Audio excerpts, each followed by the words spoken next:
Puji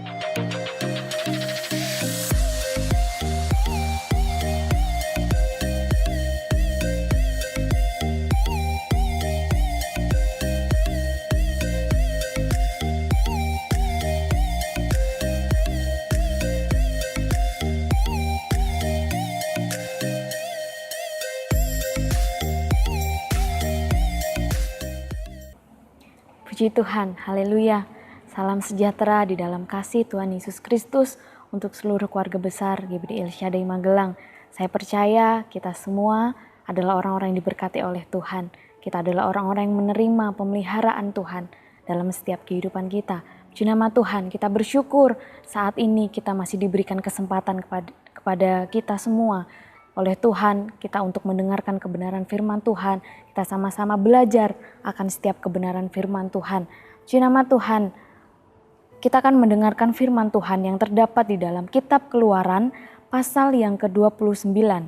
Kitab Keluaran pasal yang ke-29, kita tidak akan baca seluruh ayat dalam pasal ini, kita akan baca beberapa ayat saja. Tema firman Tuhan saat ini saya berikan, dikuduskan untuk hidup kudus. Dikuduskan untuk hidup kudus.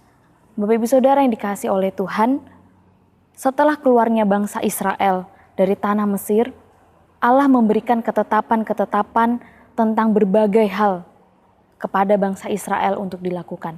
Dan di pasal 29 ini dari kitab Keluaran adalah salah satu pasal yang mencatat ketetapan-ketetapan dari Allah untuk bangsa Israel. Kalau di pasal 29 ini kita boleh membaca perikop di sana mengenai pentahbisan Harun dan anak-anaknya. Jadi pasal 29 ini mencatat ketetapan-ketetapan dari Allah untuk pentahbisan Harun dan anak-anaknya. Ada hal-hal yang harus dilakukan oleh Harun dan anak-anaknya dengan tujuan untuk menguduskan mereka sebagai imam. Kita baca ayat yang pertama. Inilah yang harus kau lakukan kepada mereka untuk menguduskan mereka, supaya mereka memegang jabatan imam bagiku.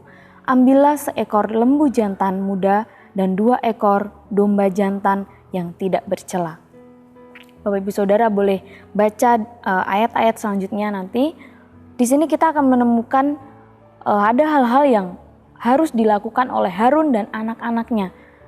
Mereka harus mempersembahkan lembu jantan muda, domba jantan yang tidak bercela, roti yang tidak beragi, dan masih banyak lagi ketetapan-ketetapan yang Allah berikan untuk Harun dan anak-anaknya supaya mereka lakukan di hadapan Tuhan untuk mentahbiskan mereka sebagai imam-imam bagi Tuhan.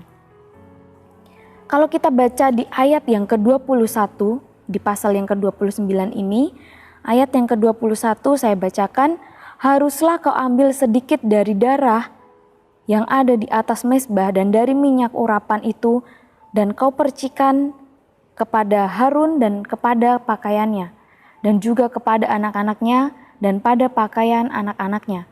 Maka ia akan kudus, ia dan pakaiannya dan juga anak-anaknya dan pakaian anak-anaknya.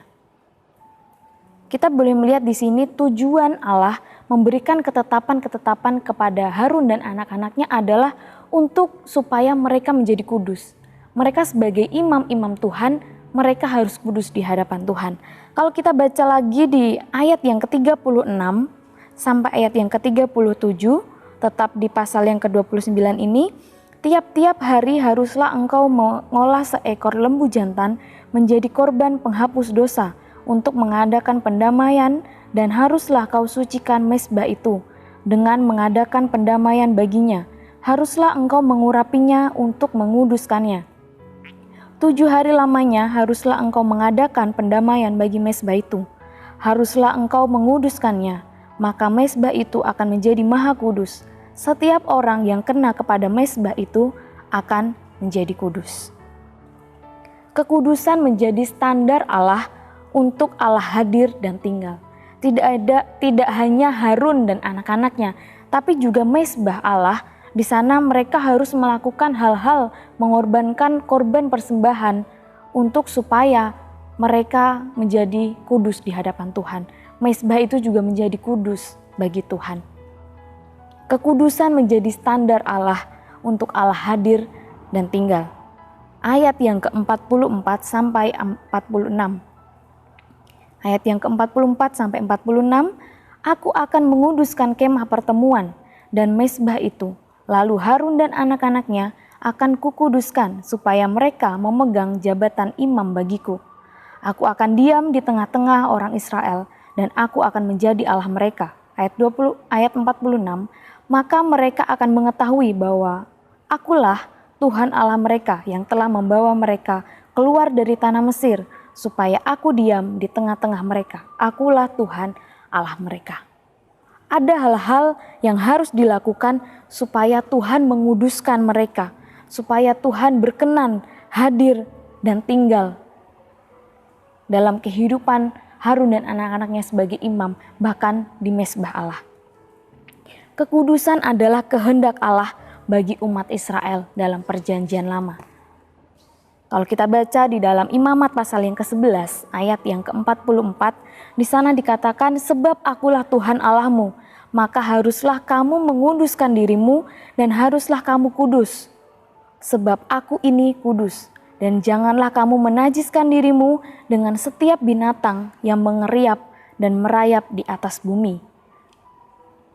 Dalam 2 Tawarik pasal yang ke-29 ayat yang ke-5, di sana juga mengatakan bahwa katakanlah kepada mereka, dengarlah hai orang-orang Lewi, sekarang kuduskanlah dirimu dan kuduskanlah rumah Tuhan, Allah nenek moyangmu, keluarkanlah kecemaran dari tempat kudus.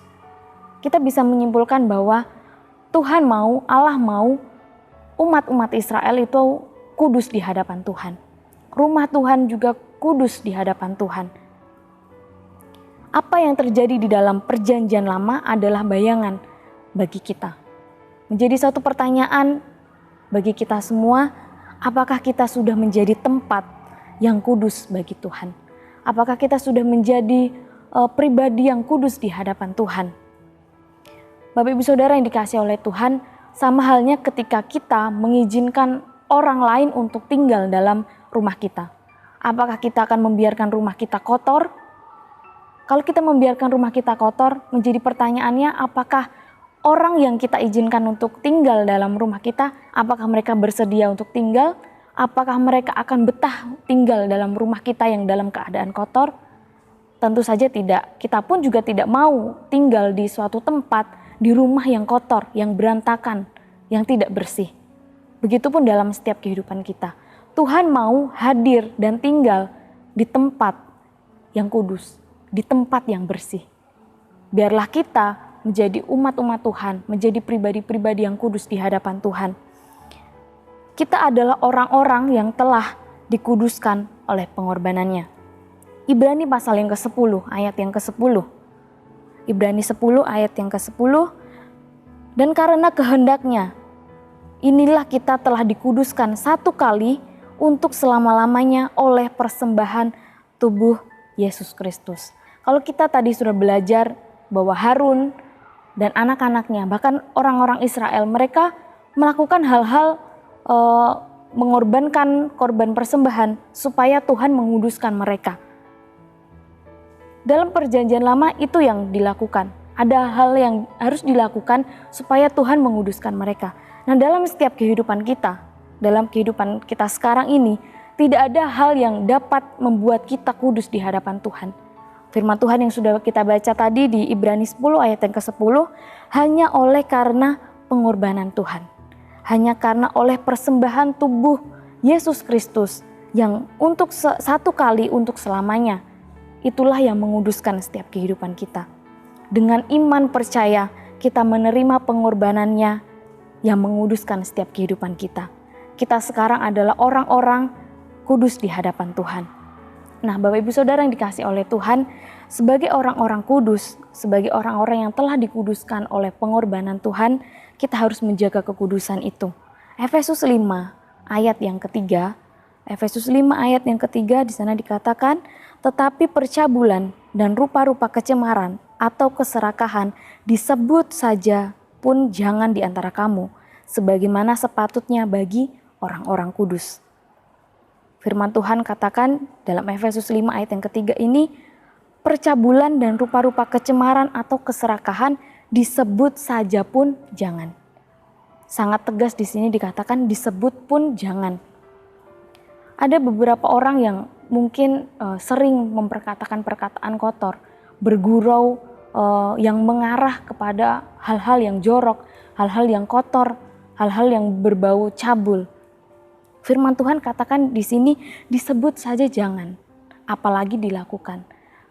Mari Bapak Ibu Saudara yang dikasihi oleh Tuhan, kita sebagai orang-orang kudus, orang-orang yang telah dikuduskan oleh Tuhan, kita menjaga kekudusan kita dengan kita tidak memperkatakan hal-hal yang tidak benar di hadapan Tuhan, hal-hal yang bersifat cabul, hal-hal yang bersifat kecemaran, hal-hal yang tidak berkenan di hadapan Tuhan. Firman Tuhan sangat jelas dikatakan disebut saja jangan. Mari kita menjaga kekudusan kita dari kecemaran jasmani dan kecemaran rohani. 2 Korintus pasal yang ke-7 ayat yang pertama. 2 Korintus 7 ayat yang pertama, saudara-saudaraku yang kekasih, karena kita sekarang memiliki janji-janji itu, marilah kita menyucikan diri kita dari semua pencemaran jasmani dan rohani, dan dengan demikian menyempurnakan kekudusan kita dalam takut akan Allah. Contoh kecemaran jasmani adalah perzinahan, percabulan, mabuk, dan lain sebagainya. Contoh kecemaran rohani adalah penyembahan berhala, hati yang dikuasai kebencian, hati yang dikuasai oleh kemarahan, kepahitan, kemarahan atas kesalahan orang lain. Itu adalah kecemaran rohani. Mari Bapak Ibu Saudara yang dikasihi oleh Tuhan, kita sebagai orang-orang yang telah dikuduskan oleh pengorbanan Tuhan satu kali untuk selamanya. Kita menjadi orang-orang yang kudus, kita menjaga kekudusan di hadapan Tuhan, supaya Tuhan tetap berkenan hadir dan tinggal dalam setiap kehidupan kita.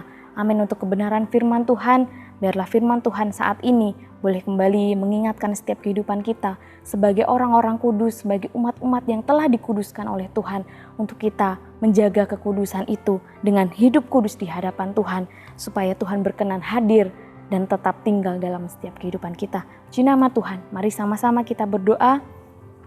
Terima kasih Tuhan untuk kebenaran firman-Mu yang boleh kami dengar saat ini, yang boleh sama-sama kami renungkan saat ini Tuhan. Terus mengingatkan setiap kehidupan kami sebagai umat-umat Tuhan yang Kau telah kuduskan setiap kehidupan kami. Kami boleh menjaga kekudusan itu di hadapan Tuhan. Kami hidup kudus di hadapan Tuhan supaya Tuhan tetap berkenan hadir dan tetap tinggal dalam setiap kehidupan kita. Roh Kudus terus menolong setiap kehidupan kami, keluarga besar GBDI El Shaddai Magelang Tuhan. Kau menolong setiap kehidupan kami untuk menjadi pelaku-pelaku akan kebenaran firman-Mu. Tuhan Yesus, janganlah kiranya kasih dan setia meninggalkan keluarga besar GBDI El Shaddai Magelang, melainkan dikalungkan pada leher kami dan dituliskan pada hati kami. Kiranya kami mendapat kasih dan pengharapan dalam pandangan Allah dan manusia. Terima kasih Tuhan, mengucap syukur untuk kebenaran firman-Mu. Dalam nama Tuhan Yesus Kristus. Haleluya. Amin.